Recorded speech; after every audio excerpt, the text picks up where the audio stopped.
Planters. Salam sejahtera untuk kita semua. Perkenalkan, nama saya Markus Demetrius dari PT Perkebunan Nusantara 13 yang pada hari ini akan membawakan secara singkat pengertian mengenai manajemen fungsional. Yang mana tugas ini adalah salah satu syarat untuk mengikuti program PLDP 3 atau Plantation Development Leadership Program yang diadakan oleh LPP Agro Nusantara Yogyakarta.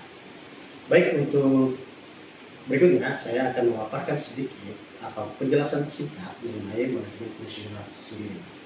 Nah, manajemen fungsional itu adalah struktur organisasi yang bergantung pada manajer fungsional individu untuk mengelola departemen atau bidang fungsional tertentu. Nah, di sini manajemen fungsional itu berfungsi dalam organisasi yang dilakukan oleh spesialisasi oleh yang bertanggung jawab pada bidang-bidang yang dipegang oleh orang-orang itu sendiri.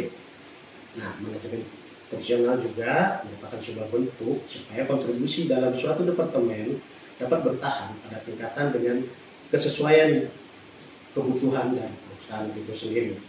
Organisasi fungsional memecah operasional menjadi area fungsional, artinya area fungsional ini dibagi ke dalam beberapa fungsi yang dimana setiap fungsi menjalankan masing-masing tugas yang telah diberikan kepada mereka. Dalam manajemen fungsional juga sangat erat kaitannya dengan praktek-praktek dari fungsional itu sendiri. Nah, dalam pendekatan manajemen fungsional kita mendapatkan ada beberapa kategori ya, yaitu satu perencanaan, planning, pengorganisasian atau organizing, tiga yaitu leading atau memimpin. Nah, perencanaan kita tahu bahwa dalam setiap melaksanakan aktivitas kita harus melaksanakan atau merancang suatu rencana agar kita dapat menjalankan usaha tersebut atau bisnis tersebut dengan baik dan teratur sesuai dengan apa yang ingin kita cita-citakan.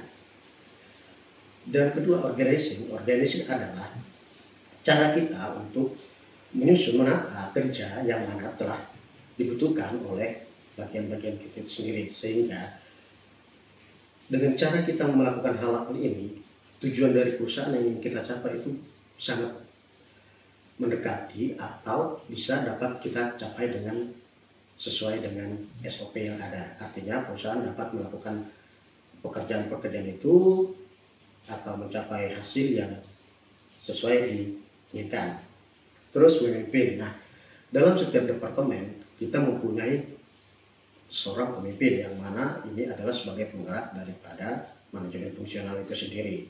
Dalam setiap departemen atau dalam setiap fungsi itu mempunyai satu pemimpin. Nah, di sini cara kepemimpinan atau memimpin ini sangat diperlukan dalam hal untuk menjalankan manajemen fungsional sendiri.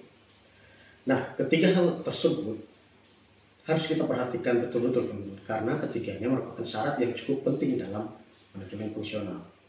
Ketiga hal ini berkaitan dari satu fungsi ke fungsi lain sehingga akan mencapai atau menciptakan sistem yang baik dalam perusahaan itu sendiri. Nah, manajemen fungsional yang sukses itu erat kaitannya dengan tiga hal, teman-teman. Tiga hal, yaitu bagaimana cara memimpin atau kepemimpinan, kedua bagaimana cara kita berkomunikasi, terus yang ketiga adalah berpikir kritis. Nah, manajemen fungsional selain mengenal tiga kategori atau tiga prinsip tadi, juga mengenal tiga faktor fungsional yang akan menjadikan manajemen fungsional itu dapat berhasil. Nah, itu saja yang bisa saya sampaikan pada hari ini. Terima kasih atas kesempatan yang diberikan pada saya. Saya akhiri, selamat siang dan salam sejahtera untuk kita semua. Salam Planters.